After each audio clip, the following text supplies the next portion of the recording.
two, one. I'm live with Daniel here in the studio, feeling really fly right now in Daniel's new studio.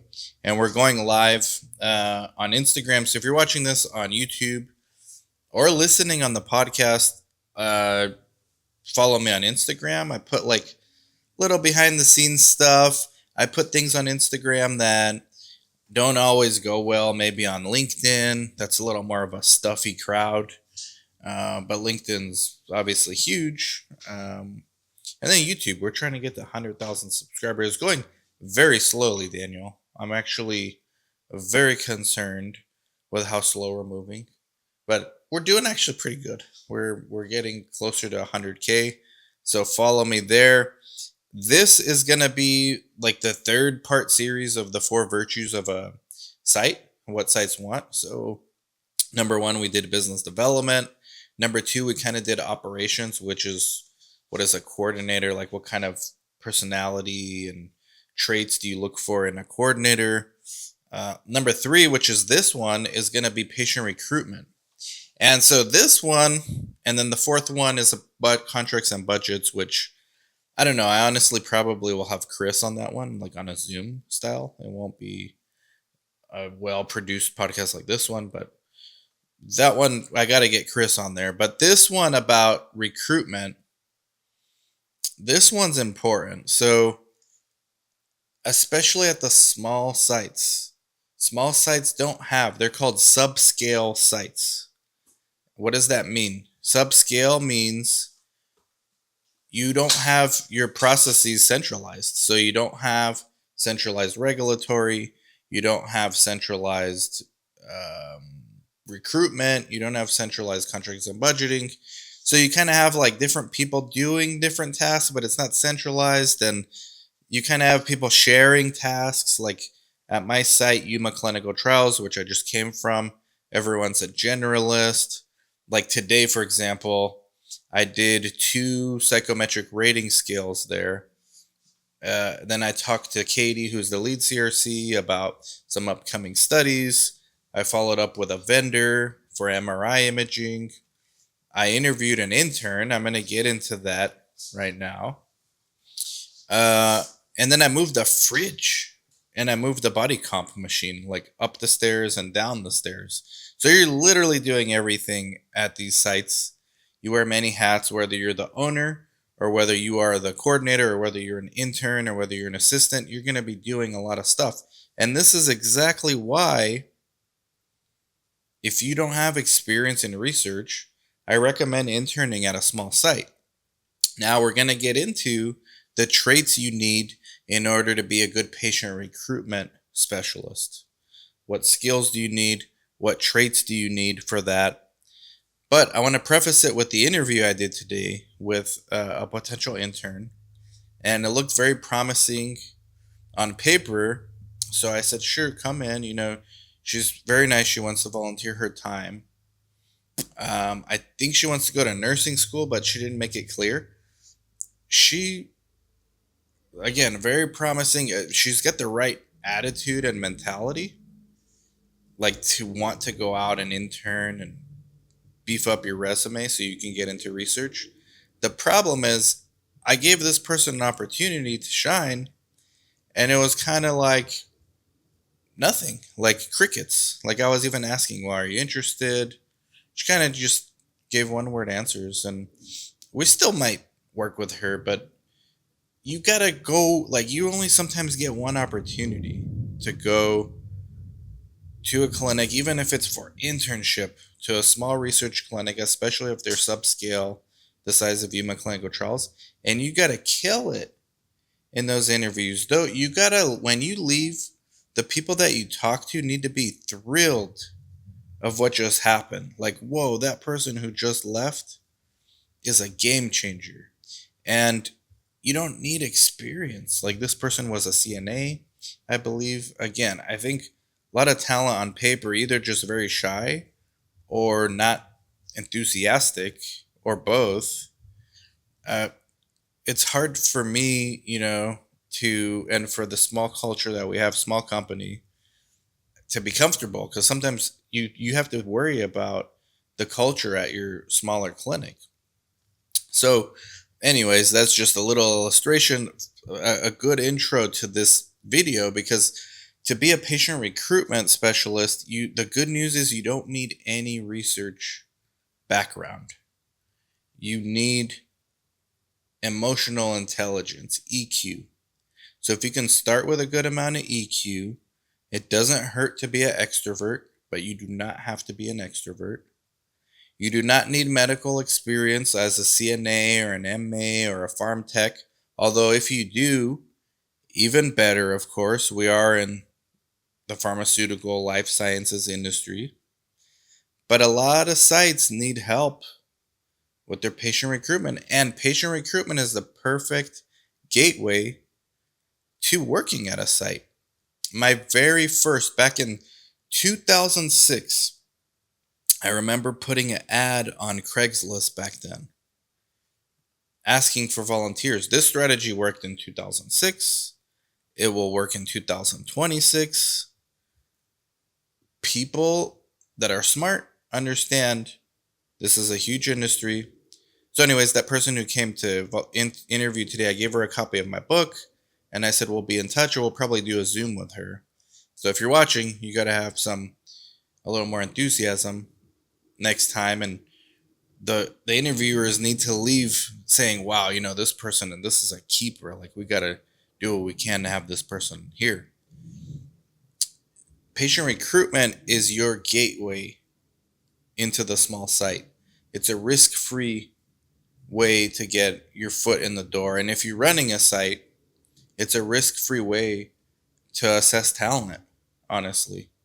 So, you don't want to put somebody brand new who's never stepped foot inside a research clinic to doing a study on day one, or even looking at a regulatory binder, which sometimes is like a good onboarding system a lot of sites use. Hey, file some documents in this regulatory binder. Now the regulatory binders are electronic. Shout out to Creo, sponsors this podcast. And we talked a little bit about business development last time. So the traits you need for getting more studies, business development. You can get on tools like Inato and search for studies. So I'm going to look for things for this intern to possibly do. But patient recruitment's definitely one of them. And from what I saw today, I think there's potential there, but I didn't see like actual interest. And I think with patient recruitment, above all, you need to show enthusiasm, because you're going to be going out into the community. Ideally, you're going to be communicating. You're going to be setting up events. So Lana, who's the closest thing to a patient recruiter by her DNA at our site, she's going to be, actually probably right now, she's doing a community event for our site, Yuma Clinical Trials, at a Yuma Jazz Fest night. I think there's 2 more weeks of this happening until it gets really hot here, and then they don't do it. But there's other events. And so in your communities, there's probably events going on all the time. Some are free, some you have to pay a nominal fee to set up a booth. Sometimes it's as little as $20, or like I said, free. Sometimes there's bigger events where it makes more sense to pay like $200, $300. You can do little league sponsorships for your site. Point is, there's no shortage of community engagement you can be doing at your site. The problem with most sites, including mine, is the resources. So what we look for are enthusiastic people willing to do it and understand that, hey, this is your gateway, this is your time to shine, and this is your gateway to get into this great industry that's just about as recession proof as they come. And so this is one of the things you need when you're looking for a patient recruiter for your site is enthusiasm, energy. The medical background's helpful, but it's not necessary.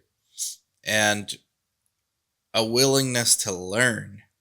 So on day one, if a recruiter started working for me tomorrow, I already know which studies I need recruitment help for. They happen to be two psychiatric trials that are very similar. One is for depression, the other one's for bipolar. We're waiting for some weight loss studies to start at my site. We are also waiting for a COPD study to start. And we're waiting for a couple of cardio studies to start. So we're like in between studies right now. We're maybe a few weeks away from some of those other studies starting.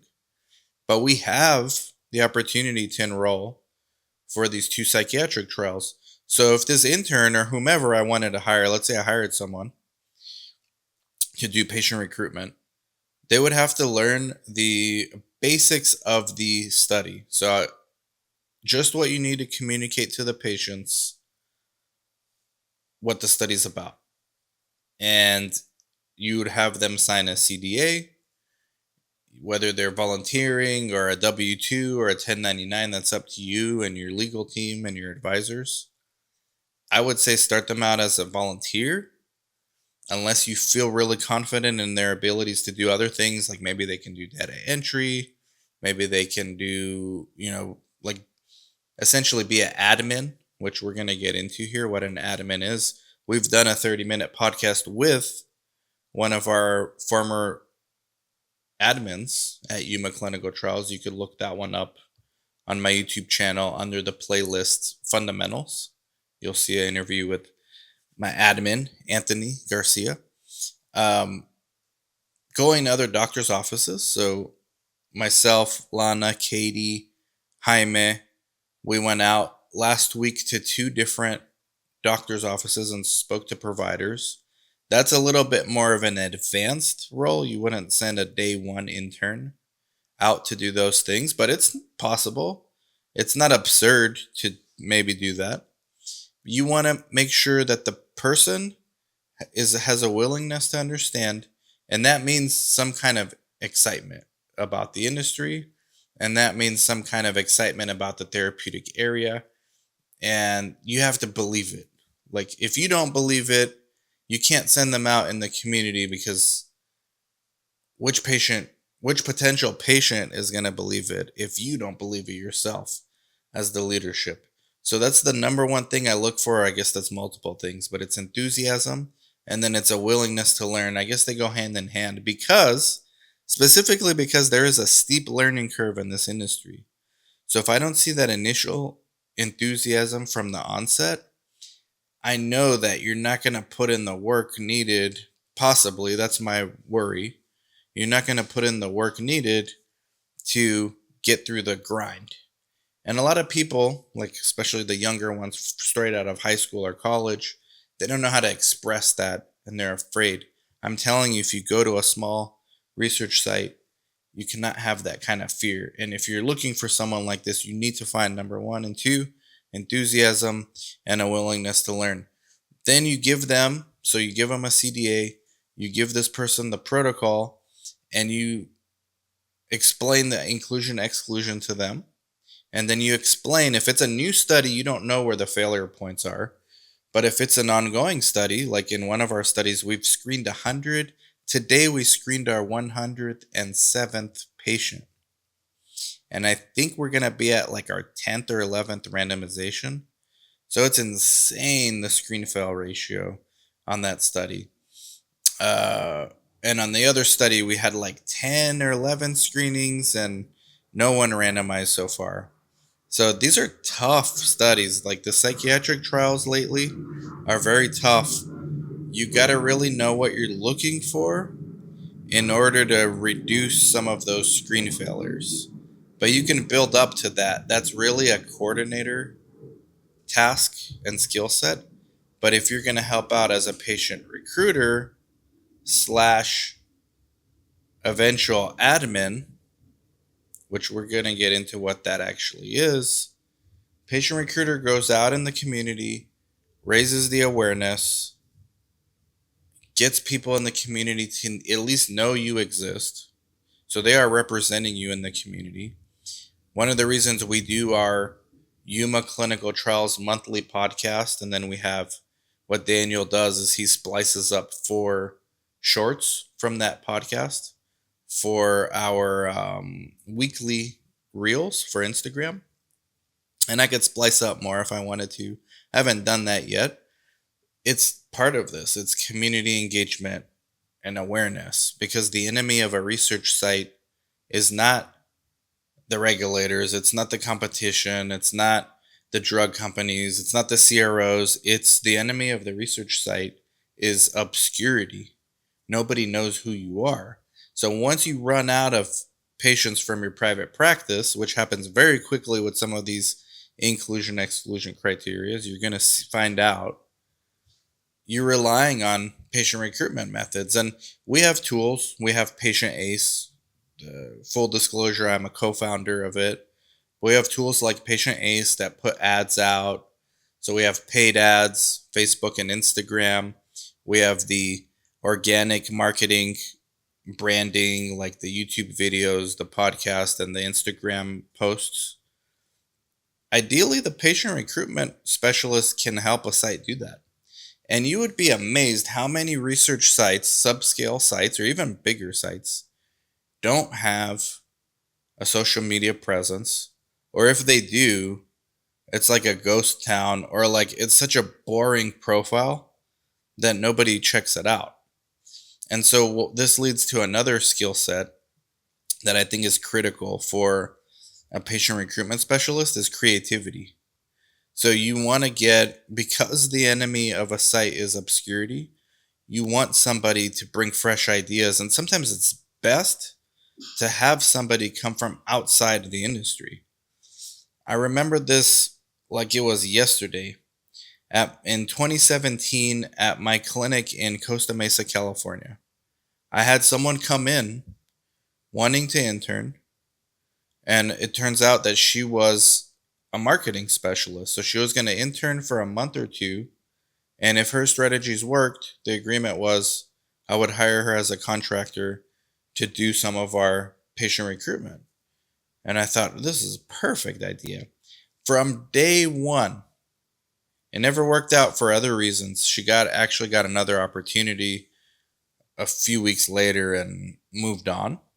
I think another site actually got a hold of her and just made her full time. But from day one, she came with such creativity. And if you're a hardcore Guru Nation fan, you could probably find the video on my channel. It might have been 2016 or 2017, maybe even as early as 2015. But it was this girl who came in who was, on day one, she was like, your site should have a Twitch channel.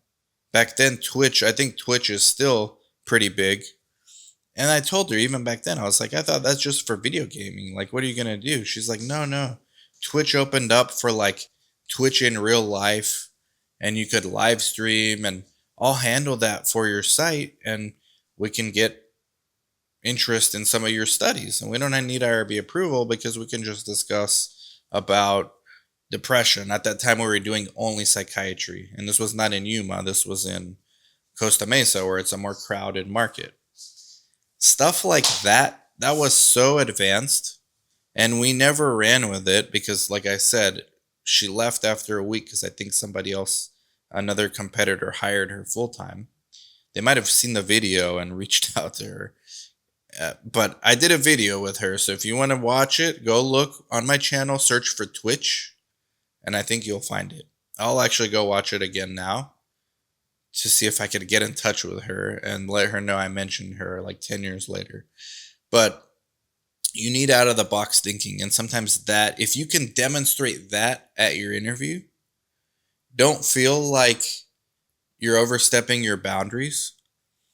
The small site owners, especially if you are meeting with the founder, they want that kind of stuff. They want that kind of thinking, that out of the box thinking.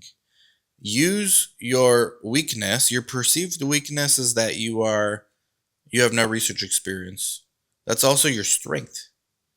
You can say, you know what, I know in other industries, this is what we do, and I noticed on your social media you didn't do this, and I can do that for you. Boom. Like you're at least guaranteed an internship, if not offered a job on the spot right there, depending on how busy that site is and where they are financially. So creativity is another trait you want to seek, and you need to always be pushing the envelope and thinking and not breaking IRB rules. I don't want you going plastering, like doing things that you're not supposed to be doing as per good clinical practice. So you do need some adult supervision there with, like, is this okay with your SOPs? Is it okay with GCP? But most of this outside of the box thinking is just branding for your site. It's not anything that IRBs have jurisdiction over. And I've even asked like attorneys about this, and they're like, yeah, as long as you're not mentioning like specifics on a protocol, you can discuss, you can have conversation, you can do a live stream. And I thought that was so cool. And it's just an example of out of the box thinking.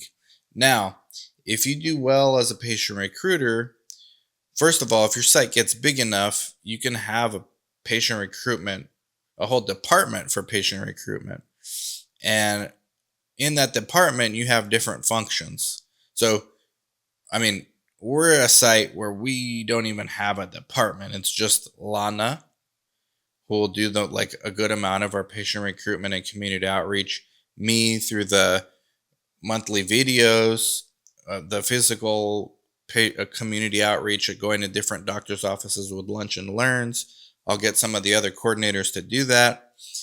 We don't have actual recruitment department, but if we did, we would have a dedicated recruiter, and that person would also be an admin. And what an admin is, again, I did a whole podcast on this with our admin at the time. This admin would, when they're not out in the community or they're not managing our social media, which is, by the way, a full-time job, just that, if you want to do it right, or if you have enough studies. And if you don't have enough studies, it's not a full-time job, so they can start doing admin stuff, which is effectively pre-screening patients. So think of community outreach as casting a wide net, just getting awareness, seeing who's interested, casting a wide net, seeing what comes in. And then the pre-screening is doing sophisticated filtering. So now you're going granular. What medications, what is your BMI, what is your date of birth, what medical conditions do you have, since when, you start getting into dates. You can do a pre-screening consent and then pull records. Shout out to Creo. They do allow this on their portal. Like, it's awesome. You pay for every time you request a record and you're successful. That's effective pre-screening. My buddy, Robert Goldman, who is a SOS rock star, he's affectionately known as the sponsor monster. He, this week, as of yesterday, was doing patient recruitment at the sponsor level because he's running a small pilot study for a small biotech, and he's doing the pre-screening. So he hired Patient Ace to run the ads. That's us. We're running the ads for his study.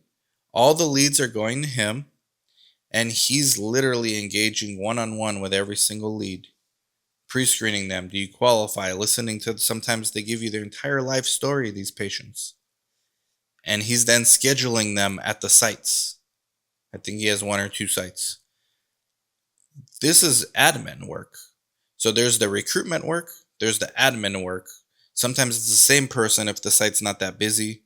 Sometimes the coordinators are doing all of that plus coordinating if the site's subscale, which mine still is. We're subscale, that is starting to shift into some development of scale, which it's going to be interesting to actually build this out over the next 2 years as we grow. But the recruitment, the admin is critical. So it's casting a wide net as far as recruitment, community engagement, which is branding, maybe managing the ads. So whatever ad platform your site uses requires a little bit of technical know-how. We use Patient Ace. Like I've mentioned, again, I'm a part owner. I'm a co-founder. Our staff know how to use Patient Ace. Now, some of them know how to use it better than others. Some know how to use it at its most basic level, which is, here's a lead, here's how you reply, here's a new lead, This is where they go. Others can figure it out on a deeper level, or they need to figure it out at a deeper level. An ad is broken, an ad is not working, there's an issue with Facebook integration, and then we either know how to fix it ourselves or we run it up the chain to Patient Ace for some assistance. And Patient Ace does a good job. Shout out to my boy Ronick over there, who's the genius behind Patient Ace and one of the co-founders too. He is the main co-founder. He's the Wizard of Oz of Patient Ace, which is, I'll let you ask Robert Goldman on LinkedIn how his experience was with Patient Ace, but it's pretty good. But it is busy. If you crank up the ads on Patient Ace or whatever tool you're using, you're going to generate more work for your recruiter slash admin, or if you're busy enough, those are two different people. There are sites that are busy, super busy, and super big, where they have an entire team of recruiters. They have an entire team of admins. They actually have, within that team of recruiters, they have therapeutic area teams. Then they have teams that go do community events. Then they have teams that go to conferences, especially disease therapeutic area conferences or industry conferences. So it overlaps with some biz dev. Because remember, what inspired this 4-part series was the 4 virtues of what all sites need. We can all agree everything's complex, every site's run differently, but the 4 virtues we cannot ignore. It's business development, all sites need new studies, and a pipeline. It's patient recruitment, which we're talking about right now. It's contracts and budgets, which I got to interview Chris and maybe one other person about. And then it's operations, which I did last time, which is source, regulatory, and everything else. So there is some overlap on the skill sets and traits of what makes a good biz dev person versus what makes a good patient recruitment person. And because of that overlap, there are people who can do both at the sites. And those are what I start to call generalists. Sometimes those same people who are good at both of those things are also good at operating their study as a coordinator. That's even more of a generalist. And then you start getting into, this is how you build your resume, right? But it starts with, you get into the site. Ideally, it's a subscale site with one trait, one skill set, and then you expand from there. Maybe you don't like it and you figure out something else that resonates with you better. There's some coordinators I discussed that like to get into contracts and budgets too. And if we see that that's something they like to do, we let them do some of that as well. They'll let you know. So these are the traits I look for in a patient recruitment specialist slash admin. There's obviously a lot of community engagement. There's a lot of patience. That's another thing. A lot of patience involved in having conversations with patients, no pun intended. So be patient when you have conversation with the patients. Sometimes the patients will tell you their life story. I kid you not, they will. You will eventually learn how to gather the information you need in an efficient way, rather than having a 3-hour conversation with a patient who's going to screen fail. So you have to have patience. You also have to be polite. You have to be a people person.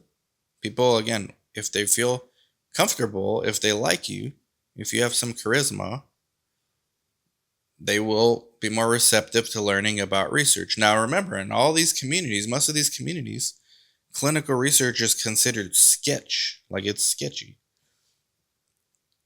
Basically everywhere. I think it's worse after COVID than it was before. I think people are even more polarized on where they stand with pharma and trust, and now you throw in the industry wants diversity and more minority patients involved. You need to be comfortable dealing with a diverse group of demographics. Sometimes one of the skill sets you might need is being bilingual. In our community, bilingual is it's almost mandatory. Lana is not bilingual, and she happens to be our best recruiter. But when there is a Spanish-speaking patient, we have plenty of Spanish-speaking staff, myself included. I can kind of get down a little bit. So that as well, bilingual sometimes becomes important. Having connections or the ability to generate new connections. And now it's bleeding between biz dev and community outreach. But I think biz dev, by my definitions, is more part of getting studies for your site versus getting patients. But sometimes, especially when you start doing the physician outreach, you'll reach a physician who is a specialist that you don't have at your site. Like right now, I would love a urologist or an endocrinologist because I have an easy study I know I could get right now if I had one of these doctors. But the only urologist I know in town, I wouldn't feel comfortable doing research with them. And then the endocrinologist in town, I haven't made outreaches. Why? Because we're limited.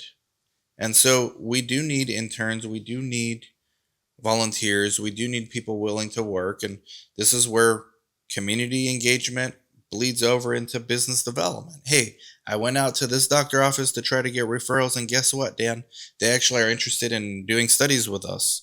Well, thanks, intern. You just now made a very valuable connection for us, and we might have a PI. We might have a whole new revenue stream unlocked because of your work. I think that deserves you to have a permanent position with us.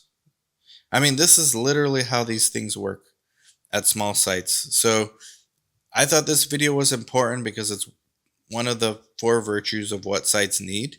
And it's helpful not just for the career seekers, but it's also helpful for the research sites as far as how to think about their interns, because you can waste time with your interns. You just can. And that's why, like today, I met with an intern, and it was a little bit of a letdown because I get excited when I see the resume and the enthusiasm. Like all the boxes are checked, but then when they come in, there's like no enthusiasm, really, no passion. And it's like, you almost had it. It's like in basketball when you do like all those moves, crossover, spin, reverse, but then you miss the layup and you miss it like badly. There's more chances for this person. If you're watching, we'll do a Zoom still, but something tells me they don't watch, because if they did, they would have already come prepared. But this is for the future, those of you that are maybe in similar situations, and maybe not just for intern, maybe for a job interview. If you're going to go interview at a small research clinic as an entry-level role, consider these things and go watch all of these 4-part series. I've done 3 of the 4 so far if you're watching right now. Like, subscribe, comment, share. Hopefully that was good. Catch y'all later. Bye-bye. Hey, if you guys like that kind of content, make sure you like, subscribe, comment, share. Stay tuned for more videos.